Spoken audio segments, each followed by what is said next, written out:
पूर्व राष्ट्रपति रामनाथ कोविंद अपना पद छोड़ चुके हैं और देश की नई राष्ट्रपति द्रौपदी मुर्मू ने अपना पद संभाल लिया है।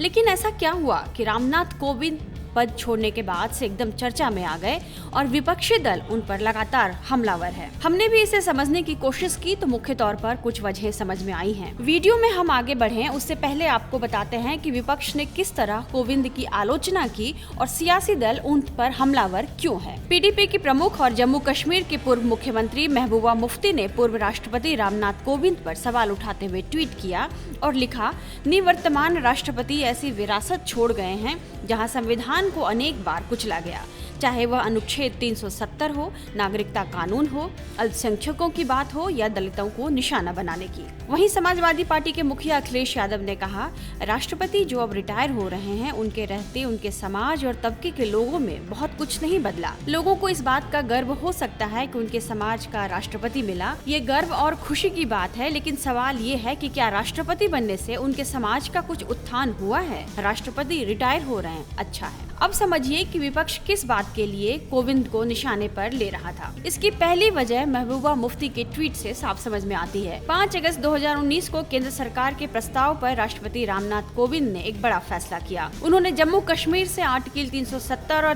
35A समाप्त कर दिया। इसके साथ ही जम्मू कश्मीर के 2 हिस्से कर लद्दाख को अलग कर केंद्र शासित प्रदेश बना दिया गया। इससे जम्मू कश्मीर के क्षेत्रीय पार्टियां नाराज हो गयी। तब से लेकर अब तक जम्मू कश्मीर में राष्ट्रपति शासन लगा हुआ है।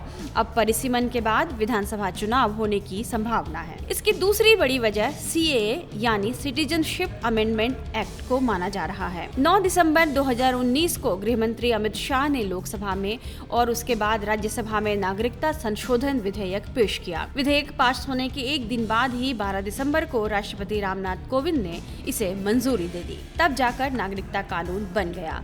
नागरिकता संशोधन कानून 2019 से अफगानिस्तान, बांग्लादेश और पाकिस्तान से आए हिंदू, सिख, बौद्ध, जैन, पारसी और क्रिश्चियन धर्मों के प्रवासियों के लिए नागरिकता के नियम को आसान बनाया गया। इसका विपक्षी दलों ने तब खूब विरोध किया था। आखिर में बात 3 तलाक की। संसद से विधेयक पारित होने के बाद 3 तलाक कानून बनाने पर भी राष्ट्रपति कोविंद ने ही मंजूरी दी थी। यह कानून काफी विवादित रहा। देश भर में कट्टरपंथी मुस्लिम इस कानून के खिलाफ खड़े हो गए, लेकिन सरकार इस कानून को मुस्लिम महिलाओं के हक में बताकर ले आई। बीजेपी का दावा है कि मुस्लिम महिलाओं ने इस कानून का खूब समर्थन किया। टाइम्स नाउ नवभारत डिजिटल की रिपोर्ट।